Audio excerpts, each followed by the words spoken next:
बिहार में एसआईआर की पूरी प्रक्रिया समाप्त होते ही अब इलेक्शन कमीशन ऑफ इंडिया ने एसआईआर को 12 राज्यों और यूनियन टेरिटरीज में करने का ऐलान किया है, जिनमें से तमिलनाडु और पश्चिम बंगाल में इसका जमकर विरोध हो रहा है। पश्चिम बंगाल में विरोध कुछ ज्यादा ही तेज है, तो चलिए बिना किसी लाग लपेट के बात करते हैं एसआईआर यानी कि सिस्टमैटिक इंटेंसिव रिवीजन पर। क्या है इसका असली मतलब, कौन कर रहा है विरोध और क्यों, और क्या एसआईआर से वाकई में पश्चिम बंगाल की राजनीति हिल जाएगी? वीडियो को अंत तक जरूर देखें, पसंद आए तो लाइक करें और चैनल को जरूर सब्सक्राइब कर लें। सबसे पहले समझिए कि एसआईआर कोई सामान्य प्रक्रिया नहीं है। ये इलेक्शन कमीशन द्वारा किए जाने वाला एक कॉन्स्टिट्यूशनल प्रोसेस है, जिसका मकसद है वोटर लिस्ट को साफ करना, मृत, माइग्रेटेड और डुप्लीकेट नाम हटाना। पश्चिम बंगाल में बीजेपी साफ कह रही है कि हम एसआईआर चाहते हैं, क्योंकि उनका मानना है कि अगर पश्चिम बंगाल में एसआईआर हुआ तो वोटर लिस्ट में बड़ा बदलाव आएगा और इससे सीधा फायदा बीजेपी को मिलेगा। अब बात करें कांग्रेस की। सच कहें तो आज पश्चिम बंगाल में कांग्रेस के पास इतनी ताकत नहीं बची कि वो किसी भी प्रक्रिया को रोक सके। अब चलते हैं लेफ्ट की ओर। लेफ्ट के दल कह रहे हैं कि हम एसआईआर नहीं चाहते, ऐसा नहीं है, पर उनका विरोध बीजेपी के इस कथन पर है कि हम बांग्लादेश से आए हुए इलीगल इन्फिल्ट्रेटर्स के नाम हटाएंगे। लेफ्ट पूछता है कि बीजेपी या फिर इलेक्शन कमीशन ऑफ इंडिया कैसे तय करेगी कि कौन बांग्लादेशी है और कौन नहीं। तो लेफ्ट का विरोध एसआईआर की प्रक्रिया को लेकर है, लेकिन एसआईआर को रोकने के खिलाफ नहीं है। अब बात करते हैं राज्य की सत्ताधारी पार्टी तृणमूल कांग्रेस की। शुरू में तृणमूल कांग्रेस ने बयान दिया कि हम एसआईआर नहीं होने देंगे, लेकिन अब उनका भी टोन बदल चुका है। दरअसल एसआईआर के लिए सबसे तैयार पार्टी टीएमसी ही है।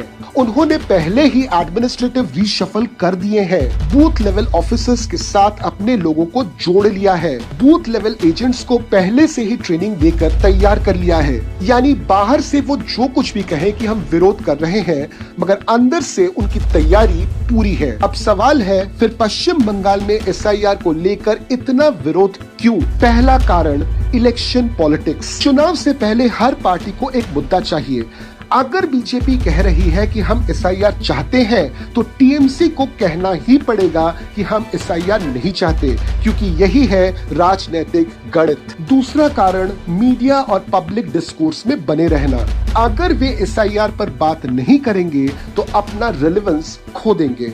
इसलिए पश्चिम बंगाल का एसआईआर अब सिर्फ एक एडमिनिस्ट्रेटिव एक्सरसाइज नहीं, बल्कि एक पॉलिटिकल सेमीफाइनल बन चुका है, जहां बीजेपी और टीएमसी दोनों ही अपना ताकत दिखाना चाहते हैं। ये जो बीजेपी कह रही है कि एसआईआर से वोटर लिस्ट पूरी तरह से बदल जाएगी, ये बेसिकली एक भ्रम है। बिहार के एसआईआर को देखिए, पहले ड्राफ्ट में जिनके नाम हटे, उनमें से बड़ी संख्या में लोगों ने डॉक्यूमेंट्स दिखाकर वापस से अपील करके अपने नाम उसमें जोड़ लिए। तो अगर किसी का नाम ड्राफ्ट से हट भी जाए, तो इसका मतलब ये नहीं है कि वो इंसान वोट देने का अधिकार खो देगा। और ये सोचना कि सिर्फ मुस्लिम या फिर टीएमसी समर्थक वोटरों के ही नाम हटेंगे, ये एक राजनीतिक कल्पना से ज्यादा कुछ नहीं है, क्योंकि नाम तो पूरे राज्य के हर क्षेत्र से हटेंगे, किसी एक सीट से नहीं। इसलिए किसी एक क्षेत्र का नतीजा पूरी तरह से पलट जाने की संभावना बहुत कम है। बिहार में एसआईआर के बाद भी शिकायतें आईं।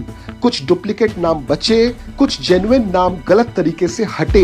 इलेक्शन कमीशन पूरी पारदर्शिता नहीं दिखा पाई। तो ये मान लेना कि पश्चिम बंगाल में एसआईआर 100% परफेक्ट होगा असंभव है, लेकिन 70 to 80% सफलता तो ऑब्वियसली संभव है। तो अब वक्त है जिम्मेदारी को समझने की। हर पार्टी अपने अपने हित में एसआईआर पर बयानबाजी कर रही है। कोई कहता है हम विरोध में है, कोई कहता है हम समर्थन में है, लेकिन असली मुद्दा ये है कि अगर किसी जेन्युइन नागरिक का नाम हटता है तो उसकी मदद कौन करेगा? क्या उसके पास अपील की जानकारी है? क्या पॉलिटिकल पार्टीज उसकी मदद करेंगी, या हर कोई अपना पैनिक बिजनेस चलाएगा कि तुम्हारा नाम काट दिया जाएगा, तुम्हें डिटेंशन कैंप भेज देंगे, तुम्हें देश से बाहर निकाल देंगे एंड सो ऑन। ऐसा डर फैलाना खतरनाक है। इससे सामाजिक तनाव बढ़ेगा और हत्याएं तक हो सकती हैं। इनफैक्ट पश्चिम बंगाल में इस चीज से रिलेटेड के केसेस सामने आए हैं। और आखिरकार आपको और मुझे याद रखना है कि अगर किसी व्यक्ति का नाम वोटर लिस्ट से हट जाता है